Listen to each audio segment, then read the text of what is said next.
All right, so this story kicks off with what sounds like a really simple family rule. But, it ends up unpacking one of the most complex, most relatable dynamics there is, the relationship between a parent and a child. We're really going to get into what a mother's love truly means. So here's that rule. If you like something in your mom's closet, it's yours. I mean, on the surface, that sounds so sweet, right? Super generous. But what does a rule like that actually look like day to day? And that's the big question, isn't it? Is this just a beautiful sign of love, or is it maybe something else? Is there a line here that's getting a little blurry? Well, to figure that out, we've got to step into the world that this very rule created. Okay, Section 1, A Daughter's Rule. Let's get inside Alicia's comfortable world and meet her. Her entire life really is built on the foundation of that one simple rule. So Alicia's life, it's pretty comfortable. Let me paint you a picture. She has a big school presentation. She just grabs her mom's favorite dress. No big deal. Dinner's already on the table, but she's in the mood for some special, custom-made lemonade. And you know what? She gets it. When it's her turn to do the dishes, she'd rather go play badminton.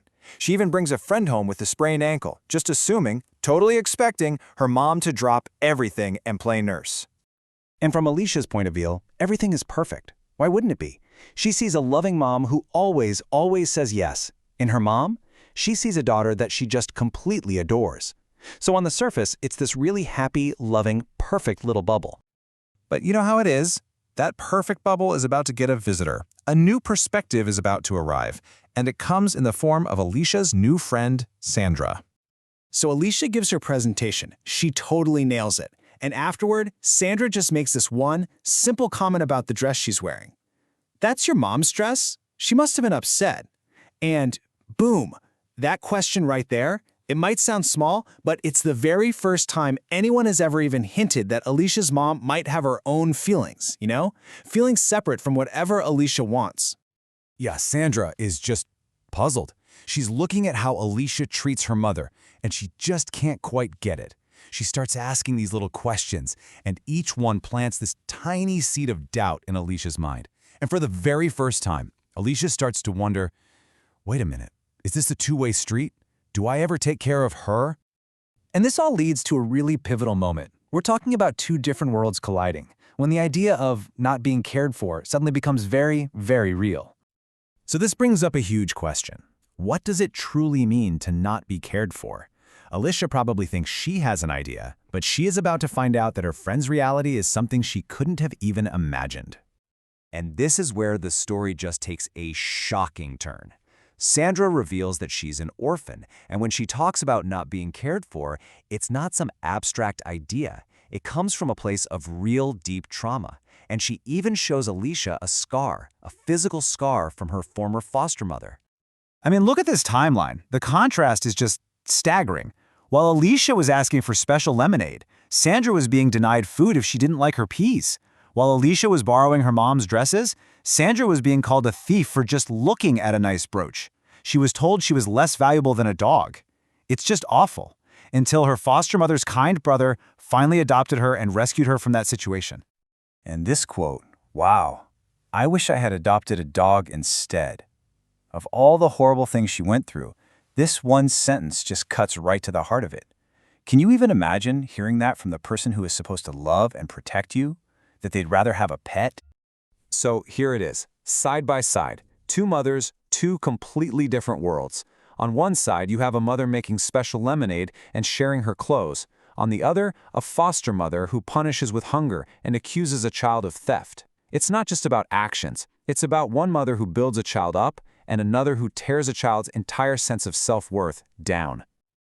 Okay, so as you can imagine, hearing Sandra's story is like a lightning bolt for Alicia.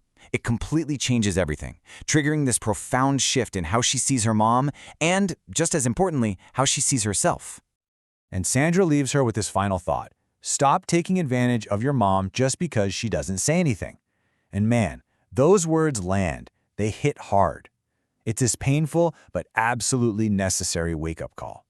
Suddenly, Alicia realizes her mom's silence wasn't just her being okay with everything, it was her loving Alicia unconditionally.